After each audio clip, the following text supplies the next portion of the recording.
Welcome to the Never Been Promoted podcast and YouTube channel. I'm on a mission to help you cut the tie to all the things that are holding you back so you can unleash your entrepreneur. Hey, welcome to Never Been Promoted. I'm your host, Thomas Helfrich. I am here to help you unleash that entrepreneur, help you cut the tie, so to speak. See what I did there with the metaphor and the tie? Hang that over the mic.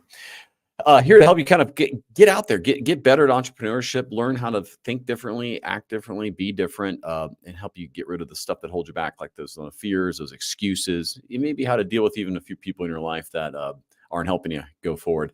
Our mission is really clear. We want to do this as much as possible. Millions of entrepreneurs, and coming to the podcast and our YouTube channel here, seeing it live today. It's part of that community that's going to help move us forward. Only ask I ever do is you like the podcast or YouTube channel, give it a subscribe at youtube.com at Never Been Promoted. Or, if you're just listening to this, to go to your favorite player and give it a 5-star. Today, we're meeting with Dr. That's right, a real doctor, Dr. Leon Eisen. He is a serial entrepreneur, venture capitalist, and founder of Quantum Business Thinking. Let's bring him on the stage here. Hello, Dr. Leon. Hey, Tom. Thank you for inviting me for a podcast. No, I love it. Your background's amazing. I'm super, I'm looking forward to this. Super excited because you've done this several times. You got to, and we're going to hear about what you're doing with the quantum business thinking. But very nice to have you on. Do you take a couple minutes just to kind of give a little background on yourself, because it's a fantastic story, and let's hear it. Give us your backstory. Okay, so I'm ready to cut my tie. So let's start. I went through all stages of, I think, personal development. I was a scientist. I did my PhD in quantum computers, and then I went to work like engineer for many years. And when I became executive for one of the successful startups, and then I created my own startup in 2008, 2009. And I raised my first $1 million exactly in the middle of the crisis. That was almost impossible. I was told by all my friends, just leave it. That's impossible. You cannot do it. And within several years, we created world's first FDA-cleared wearable monitor. Everybody was thinking about wellness, about Fitbit. Apple didn't exist that time. And we decided to do it medical, because I spent a lot of time in healthcare industry and development of very unique and breakthrough medical devices. So I decided that this is my mission, to bring something new to the market that didn't exist before. So I was focusing on this mission, and we delivered the world's first FDA-cleared medical device, wearable medical device. We started from pulse oximetry, when we added more vital signs, and finally we have almost all the medical devices you can find in the hospital room on the wrist. And many companies use our product today, like a predicate for other devices. So this is my story. And after 10 years of managing this company, I was a founder and I was a CEO. I left for, I think as a step up, I became executive chairman of this company, and just moved to something that I call it dark side of the business. I moved to venture capital area. And I became the partner of Network VC. It's a venture capital syndicate from Silicon Valley. And I started to learn how to invest, because all my life I was from other side of the business. Now I'm just another side of the table. And I have to learn how to think differently, how to think like venture capitalists. So every time in my life, I broken my teeth and broken my head to think differently. If you move from scientist to engineer, you have to think differently at all. When you move from engineer to entrepreneur, first-time entrepreneur, for example, it's also you should think differently. And today I should think like venture capitalist. And also, I continued like entrepreneur. I've co-founded another 3 companies, and it's quite successful today. So a lot of things I'm doing. So, and also I'm a senator to World Business Angel Investment Forum. We are affiliated with G20, and we are working on financial inclusions. We help developing countries with financial inclusions, and this is I like the most because it's something. It's a global impact. Yeah. Well, so your background's impeccable, right? And if you think about what a lot of entrepreneurs, even yourself, has gone through to learn and change, we have this notion of kind of cutting the tie, right? And a lot of that has to do with your thinking of what you're holding on to, presuppositions you've taken in life, that things you nurture versus nature. Maybe in your own journey, starting with there, what's been like the biggest? What was like the biggest thing you had to overcome, like how you thought or whatever it is, to kind of take that next step? Like, and maybe start with your own first company. What was the hardest thing for you to get over or to adapt to? First of all, because it's a medical device company, you cannot do it in a garage. So you have to raise money, and it happened. It was in the middle of the crisis, and it was really very difficult. But I failed many times, and I spent a year to raise the first $1 million. And people laughed at me because you found why you're doing today. You cannot do it in a year, in 2 years. And I said, usually, I'm tired from all these working for another boss. I want to be my own boss, and I wanted to do something by myself and deliver the value to the world by myself, and deliver the great value. So this mindset helped me to succeed with this company and to raise millions of dollars to bring this device to the market and to upgrade this device. So it's still on the market, it works, and it's okay now. With that mindset, was one of the things you had to kind of overcome was just stop listening to people tell you no in your life, that you shouldn't be doing this, you shouldn't be doing that? Was that something you had to kind of actively manage out? Oh, all the time. Specifically, investors like to teach you, venture capitalists like to teach you how you should do things. Even most venture capitalists have never been entrepreneurs by themselves, some MBA guys and something like this. So they like to teach you. So you did small mistake during the pitch, they just catch up you for this mistake, and they decided not to invest anymore. And they started to teach you and to just throw on you all information about their experience, how should they behave with investors. So it was amazing. So many times, I don't know, 100 times I got rejected, but every time I decided to learn more, to double down on things, and this is what helped me. Yeah, and talk about your current your venture, the quantum business thinking.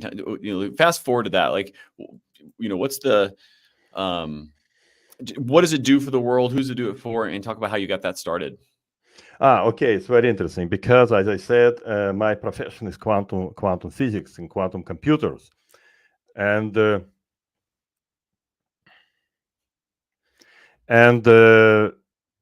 I just like it very much, and I never stopped to learn about quantum physics because I consider quantum physics like a nature.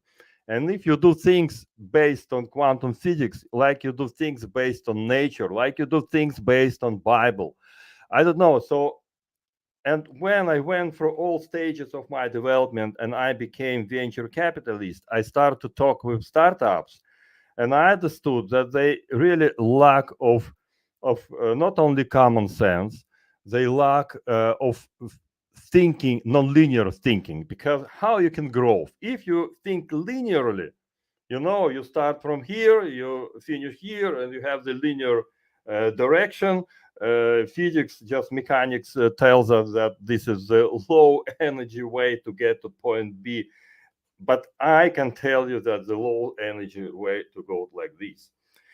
And this is what quantum mechanics teaches us. So I develop principles, 9 principles of quantum business thinking based on quantum mechanical principles. It's really how our world works. So if you continue to walk like our work thinks, if you think like our world thinks non-linearly, this way you can succeed, and you can think about tunneling effect. What does it mean? It's really innovation. So you know how to innovate if you apply tunneling effect. You can apply entanglement effect, and you know where you can think about interconnection. People don't know what is it interconnection, or you can think about superposition. For example, Thomas, you get to the shop, you don't know what to buy yet. You are in superposition state, and your mindset, your subconscious mind works on the principles of quantum mechanics. It was proved already. Recently, I had an interview with Professor Jerome Buzimeyer, who founded he founded quantum decision making theory and application, and we were talking about how to apply, for example, quantum thinking to collapse people's decision to specific direction. So you got to the shop again, you don't know what to buy, and the job of sales manager to collapse your superposition vector, I would say, to specific projection, that is called to buy. Yeah, but if sometimes you can have the noise. Yeah, you can have your wife around, and she's like a quantum noise. She all the time tells you, don't buy this. So so this I'm not calling pure, my wife quantum noise or noise at any point. I value my relationship. That might you know. No, not your wife. Just in general. I'll be a 0 and a 1 at the same time at that point. Yeah. Okay. So if it helps to, that's amazing. But from quantum mechanical point of view, any noise around that distract you from accepting decision, this is we call the noise. So depending on, so these are just a little bit about quantum business thinking, and in business you can apply it for example, for leadership, because you know more than 50% of leaders, they think only, or they think biased. They think based on their experience. They do not accept another opinions. So if you think in superposition way, or there is another quantum principle, it's called duality principle. So you could accept totally opposite opinion, and you only win if you make it, because there is no true in our world. And quantum mechanics tells us that our world actually is not real. There is no true. So true is only our perception. And so if you know how to transform your perception into perspective and put yourself into the shoes of other people, you will succeed in your business. And this is what was in my it's my fundamental behavior. I accept all opinions, and all the time I think, okay, I'm in superposition of these opinions. I have to choose something that is sum of all these opinions in the best way, in the best direction. So in simply saying, conventional thinking is thinking about outcomes, about points. Quantum thinking is thinking about direction and layers and planes. So you have many points there, many outcomes laying in one plane to, and have vector towards most right decision. So if you put your venture capital hat on, and and you meet lots of, I mean, I'm sure you get pitched all the time. What's one thing? What's a really common you're seeing it holds any entrepreneur back? Like no matter how good they are, how good they explain it, what's the thing that almost without a doubt makes you go, "There's no way I'm investing"? Fixedness. Only Say fixedness. What is it? Fixedness. What is that? It means they're not flexible. So they Oh, fix on their experience, they fix on their ideas, they do not accept they cannot adapt.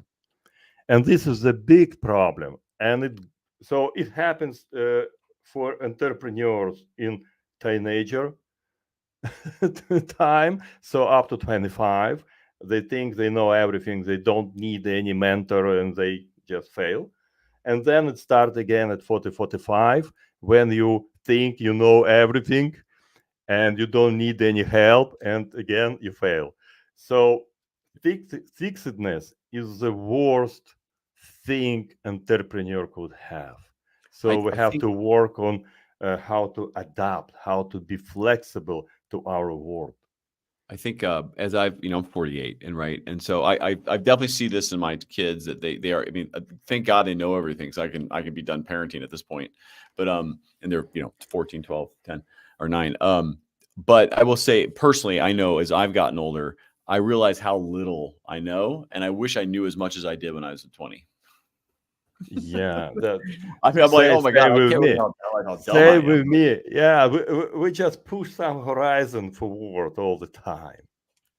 It is, and it's amazing as I've just not presumed nearly as much in the knowledge that I gain, and a lot of this comes from interviewing lots of entrepreneurs and hearing their perspectives and how they've approached problems. Uh, but I will 100% agree with you that the people that I see that are struggling, our clients, are the ones that already have a presumed notion of how it should be done, and they just want you to go do it. But they've tried it 50 times, expecting a different result with a different partner, and that kind of mentality just sets them up for failure, and just mediocrity, because it might be okay, it might be good, but they must have found success in their life at some point with that thinking, or they've just and they just can't scale. So um in your book, you said there was 9 things. Talk about some of those, the components. I think you've touched a few, but dive into that a little. The nine parts of the quantum business thinking. So usually we start from duality. Duality, when one particle could have totally opposite functions and totally opposite characteristics and properties. So it's some situation when you make measurements, it's a wave. When you make another measurement, it's a particle. And so same with us. We create our reality by measuring this reality, by observing this reality. So we observe what we measure, actually. So dependent on how you think about thing, you could consider these in totally different properties. So it's very much applied to the business, because you can consider, for example, using one element of the business in 2 different function, totally opposite function. Okay, marketing for totally opposite function. And the next, for example, is complementarity. This is very similar to duality, but this is where 2 different entity have uh, totally opposite properties. So when you decide to move forward with business, you can find one thing, another thing. So one software that has very specific features, another software totally different, but complement this software, and you take this together and use it, for example. So you should think from not looking for just one thing. You can looking for many things and then combine to complement each other. This is good thinking. Interdependence, for example. So this is very important for big companies, how to think about interdependence of different departments, how they are connected. So we can talk about butterfly law, but this is exactly what I'm talking about. So you should know exactly how your next step, how your decision influence on whole outcomes, a whole layer of outcomes, a plane of outcomes you will have, and which direction to decide. So we are talking about strategy. Mm-hmm. Innovation, tunneling, business tunneling. when you should think innovative way all the time. You can ask yourself, can I do something with lowest energy applied? It means lowest resources apply. I could get to the maximum result. So instead of taking everything what you have on the table, just to think how to win. So how to make efficacy or maximize your efficacy, because efficacy it's a directional, and efficacy it's a ratio between outcome and resources spent. So this is what talking about quantum tunneling. So you don't have to apply anything and move through the tunnel and create some innovative thing. So I can talk about it for a long. So I think this is enough. Otherwise, people will get crazy about it. What talk about something else. So when you're investing in a company, uh, is it really more the founder than it is the idea? No, idea is important as well, but founder is the most important. Yeah. Are Because we talking like if 51-49 split, or like what's the no, I think 80-20. Because if you oh wow. have amazing ideas, but we don't have biocompatibility, I cannot work with you, right? If founder and investor cannot go alone and cannot be aligned, it doesn't matter what kind of idea. It just you cannot do it. And if you have amazing founder, great guy, but he cannot implement things, that's also you cannot do it. So it's very important to have this specific ratio of understanding. I prefer some.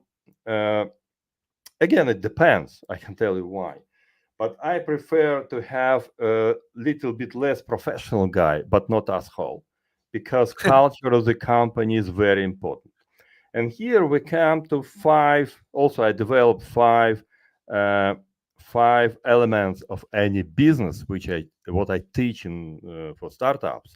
So these are market, viability, operations and products, uh, ethics, and sales. I call it moves. So it moves, right? And I created a so-called scorecard where any business could validate itself on all these parameters and get the score about their benchmark. So how they are in the business at their stage. So the maximum 100, minimum 60. And I start working with companies with the score 60 plus. So this is the most important. First of all, to understand all these five clusters of the business, to understand all drivers inside of all these clusters. Actually, we have 5 drivers inside of each cluster, and then to create company that is balanced in all these clusters. Because if it's not balanced, for example, you have huge sales, and finally you have about the maximum 100% of churn rate. Why? Because your customer success is not ready. Your company culture is just deteriorated because of these, and company get closed on the non-linear growth stage. It happens all the time. So I help companies to create this balance and to keep this balance. Yeah, that's an interesting point, because I'd rather have the problem of too much sales and can't figure out how to deliver it than the other way of, gosh, we can deliver it so well, but we can't sell anything. Because I think one's harder than the other. I think marketing and sales is, revenue trumps everything, right? You can fix everything with revenue. You can even fix your CEO if he sucks and he's the founder. You can get rid of him. Like, you can just give him money and he goes away, or he or she. When you're out, you do a lot of public speaking. Like, what's one of the biggest topics, like maybe that's going on right now in the startup world, that you have a really high passion for discussing? No, it's AI, definitely. It's a flow. People try to top on the flow. and this is very important. It won't be for a long time, and so people try to piggyback on it. And this is some from one side. It's I laugh on this. From other side, people really make money based on these and grow.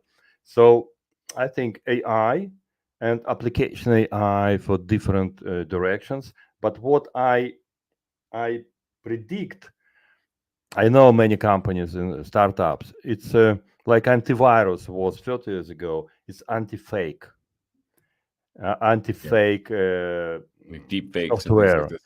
I think it will be very strong business because in 1-2 years, fake video, audio just will flood all our world, and we have to be ready. So I would invest today in anti-fake startups and creating some platform that could recognize immediately fake and real. Where do you think that lies in an organization? Would it be, is that a cybersecurity threat? Is that more of a brand? Like, like I feel like that's like a new area of like brand management, reputation management, based on just bullshit that's out there, from quotes you didn't say to videos of you doing stuff you didn't do. I feel that's a new field. Like that's like it exists, but I don't think it exists in the form it really today, because that is going to be a problem for taking stock to getting people to do things and manipulate. But who owns that? Like who in a company is going to own that problem? I think everybody today there is a shift. There is a shift from reality to perception. It's a huge shift. It happened before. It happened, for example, Soviet Union built on perception all their business for 74 years. Yeah, they existed because of perception, not reality. And today, many countries as well. But what's important that all the shift towards creating perception, and perception just equal brand. It's not right, but this is what people think. So if they create perception, they create brand. Some could deliver then, but most of people cannot deliver because they don't have the ground, they don't have knowledge, but they create perception, they hire brand developers, and then they fail and lose money. But somebody who leave, they have amazing opportunity to thrive and to grow. So I think every company today experience this shift. They move from real value delivery to perception delivery. At least fake it until you make it. And this became a cornerstone of any company trying. It came from startup world. Any startup does like these, but some startups do it too much, like Theranos, for example. Yeah, they do it too much. But Well, I can tell you, all I think the startups idea do was this. good. Theranos being I can't think of her company's name right now, but basically they made up all the results and nothing actually worked, and insane amount of money raised. Yeah, and I know startup raised $500 million, and for 15 years nothing worked. So, it's insane. It does, and it's then you'll in perception's a lot, and sometimes the game is not so much in the startup. It's it's the get the money in, so the next round gets you money out, and that's the game. It's just create false equity. Do you think though there's a shift in that notion where more investors are wanting to see some kind of actual business ran, like a profitable actual revenue, or at least break even given current operations before investing? Yeah, sure. There is a huge shift. And if, for example, even 10 years ago, a seed round and round A, you didn't have to have any revenue. Today, even seed round, investor ask for revenue, ask at least initial revenue, and ask for steady growth or nonlinear growth through the months. And this is the shift. So investors are looking for a product market fit today. Yeah, it's funny because my company is instantly relevant. We started off as we had early access to OpenAI, And so we were trying to create content long form using this. And I quickly saw that, oh my God, I'm getting out of that, because there's no way you could be an AI company in the space, because it's going to just be moving so fast. It's going to, like, every release of OpenAI is going to decimate all these companies that have built upon it. And so it becomes like almost, uninvestable, because like, why would I invest in your little widget type, solution when GPT is just going to use AI to rewrite that on the next release? Like, it's going to be, so it's like, we got away from it and we went to services. And I know a bunch of companies who've done that, who've gone to a services model because they were just trying to get revenue in. But their ideas, and I'd love to see here you say, hey, that doesn't work, or it validates. But even ours is, we just said, let's do services, let's get in the industry, and let's see where the problems are. And let's go back to investors once we see a bigger problem to solve, and a way to mix humans, AI, and a service maybe all wrapped up together to do it. Is that, and that's just not my theory. I was kind of mentored into that from our investor group, but is that a valid still way of thinking, that like, it just get some revenue and get a brand and get into a zone, and then you can establish that your ideas and your things are working, you can run a business? Does that help on the investment side, or does it still come back down to, hey, you're still going to need to bootstrap this thing and get it off the ground? This is a very I don't know. It's not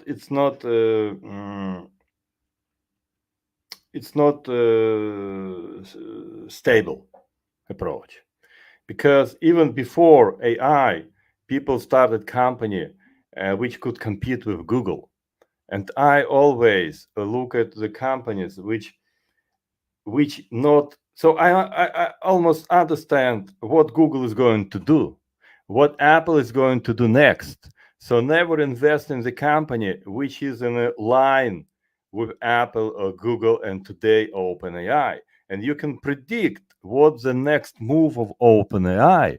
And if you want to compete with OpenAI because you are first entry, that's okay. You can win, because, for example, the many first entry before big company get into this business succeeded because they were first entry, right? So that's okay, but you should be very careful.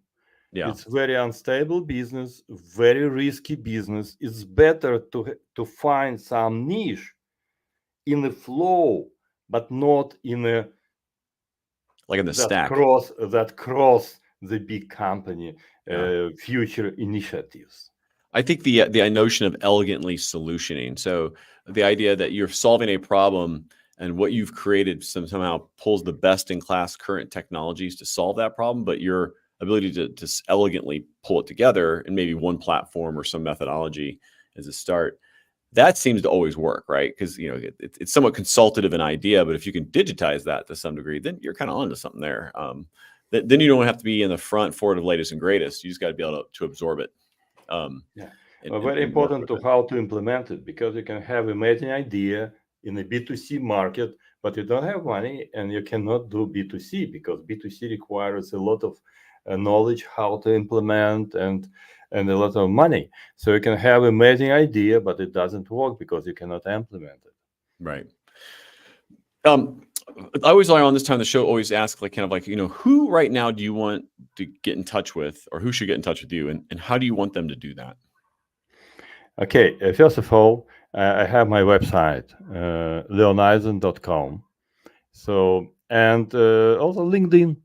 I think LinkedIn is the best platform to get in touch with me, and DM me, and I will answer, and we can talk, we can meet. I have my own podcast, so just welcome. I love that. What's your podcast? Talk about that a little bit. Okay, that's interesting.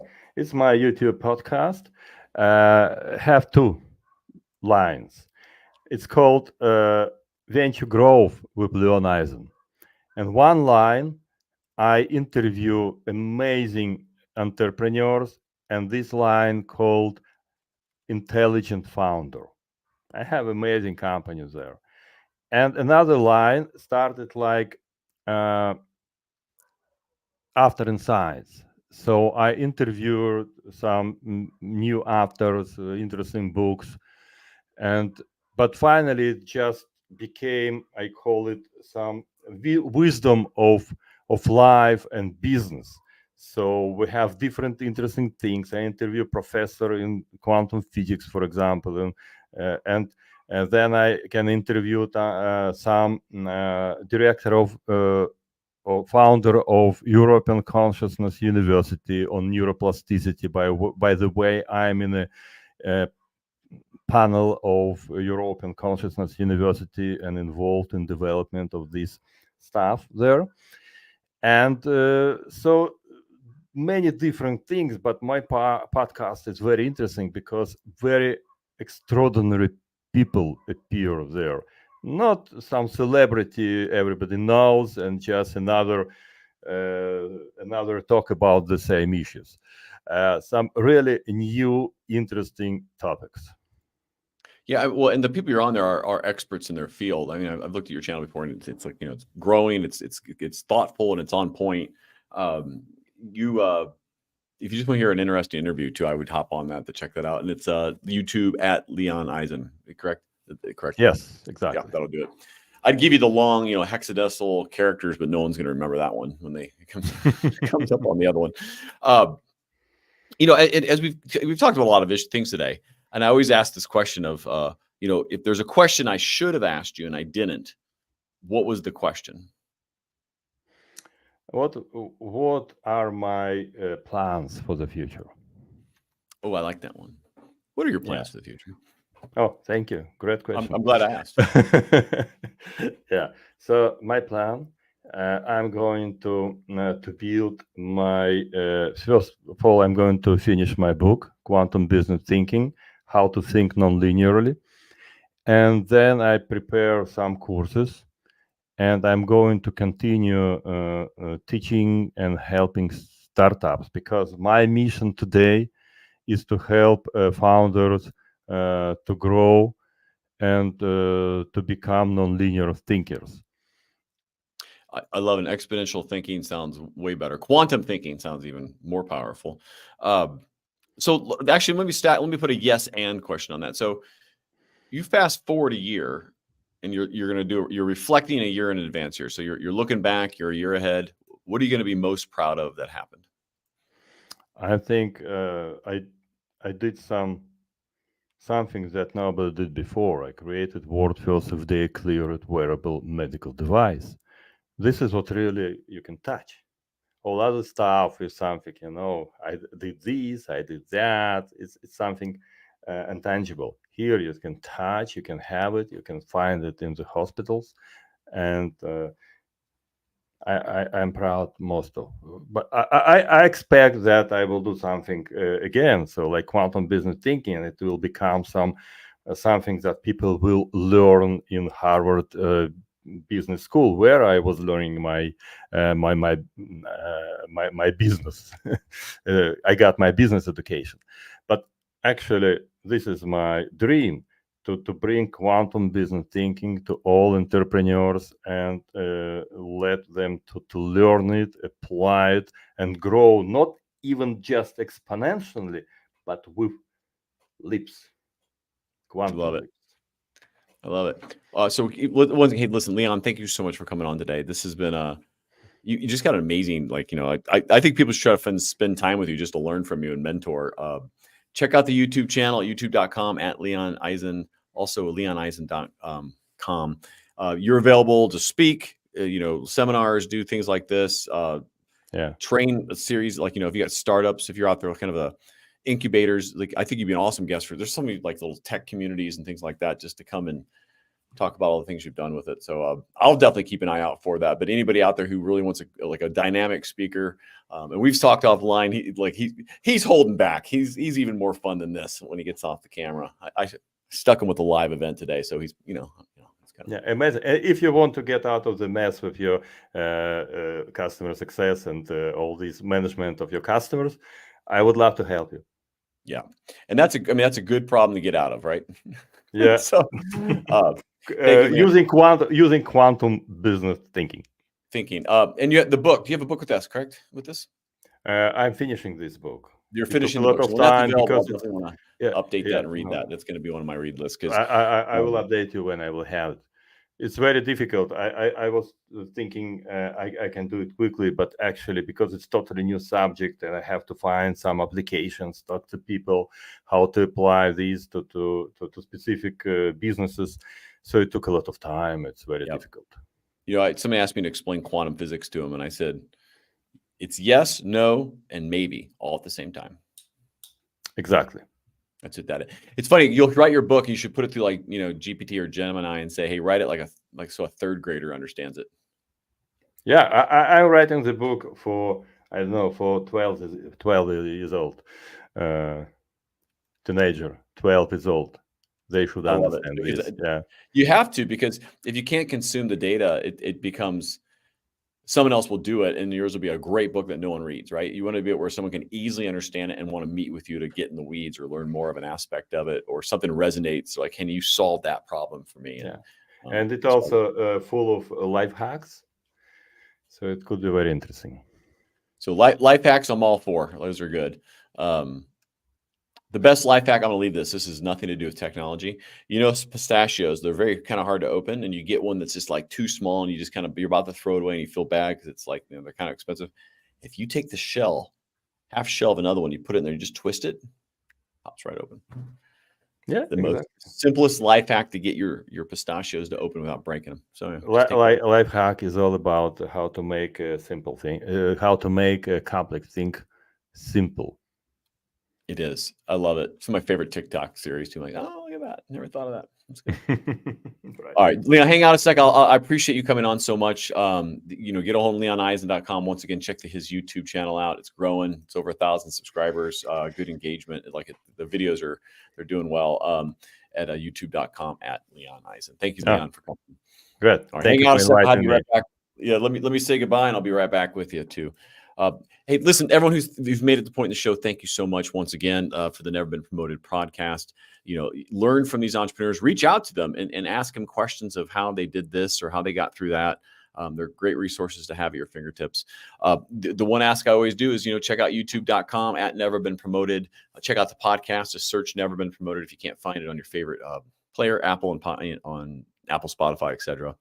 And if you like it, do a 5-star. And if you don't, get me on LinkedIn, and I'll unlearn what we can do to make it better. Till we meet again, get out there, unleash your entrepreneur. Thanks for listening to the Never Been Promoted podcast and YouTube channel.